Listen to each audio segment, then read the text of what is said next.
By now you have surely heard of the horrible war that's going on in the Middle East. The war that began when Hamas, a savage, barbaric terrorist organization, attacked Israel completely unprovoked and for no reason. They came into Israel and they murdered over 1,300 innocent people. Here's a couple of things that I hear from people around the world. There seems to be some confusion. I thought I'd clear it up for you. First of all, they want a state. Give them a state. Do they? Because in 1948, when Israel was established, you might not know, but the United Nations gave the Arabs a state too. It was called the Partition Plan. Israel accepted, the Arabs rejected. Why did they reject it? Because they don't want a state. How do I know? I don't know. Why don't you look at their charter? Go look at the charter of the PLO, of the Hamas. What do they want? They want dead Jews. They say it clearly. They had a state. But you know what? Forget 1948. 2005. The disengagement. You might have heard of it. Israel left Gaza. Israel evacuated 10,000 of its civilians and handed Gaza to the Palestinians on a silver platter. Here, make a state is what we told them. You know what they did? They elected Hamas and they created a terror base. So first of all, let's stop with the fake narrative of they want a state. They don't want a state. If they say it clearly, it's time we listen to them. The next thing I'm hearing is, how could you cut the electricity to Gaza? How could you cut the water? Really? You think a country should provide electricity and water to an enemy state? But furthermore, we have video evidence of the Palestinians, Hamas, using the water pipes to attack us. They're literally using the water pipes to create rockets to shoot into Israel. And we should provide them with water? Have you lost your mind? Also, where are they gonna go? Poor Palestinians, they're not all guilty, they're not all Hamas. Of course they're not. You know where they could go? To Egypt.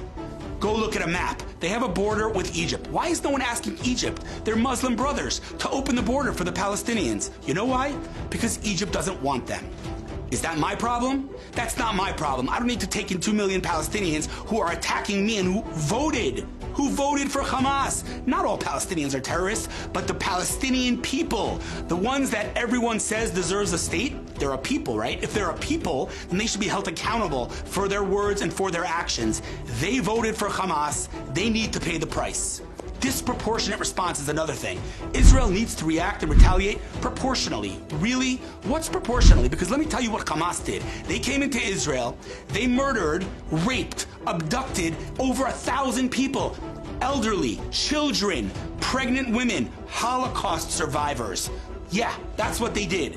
So proportionate response? Are you suggesting that Israel should do the same to them? I surely hope not, because that would be highly immoral. So enough with the disproportionate response. Furthermore, let me ask you a question. The Palestinian people, are they a people or are they a group of punks? Because if they're a people, like you say they are, who deserve a state, well, if they deserve a state, they should be held accountable. And if they are declaring from the river to the sea, and they want no Israel, Israel wiped off the map, then maybe we should listen to them because they're a people. Besides, these innocent Palestinians that everyone keeps talking about, the ones that danced and sang on 9/11, who hand out candies on the streets every time an innocent Jew is killed, where are they now, these innocent Palestinians? Because I can tell you that my social media feeds are full of Muslims supporting Hamas. Have you seen thousands of Palestinians standing up and speaking out against Hamas? Because I haven't. And then they're going to say, but they can't. Hamas will kill them. They just have to fulfill orders. Where have I heard that before?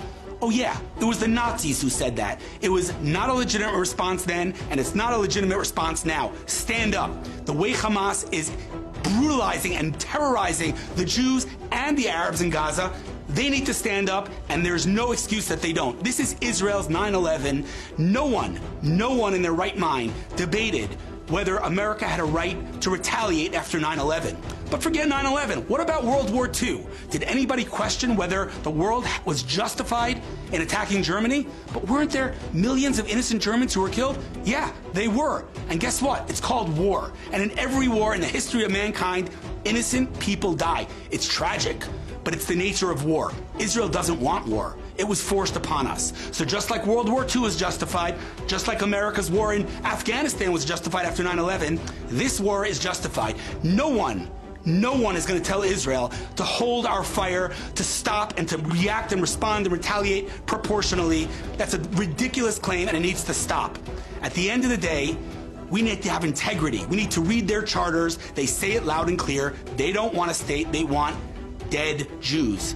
This is not Arabs against Jews, Muslims against Jews, Israelis against Palestinians. This is good versus evil. This is an army that does everything to minimize civilian deaths versus a terrorist organization who does everything to maximize civilian deaths. Period. Full stop.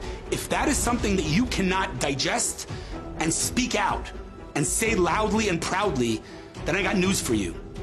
You should start looking and searching for your moral compass.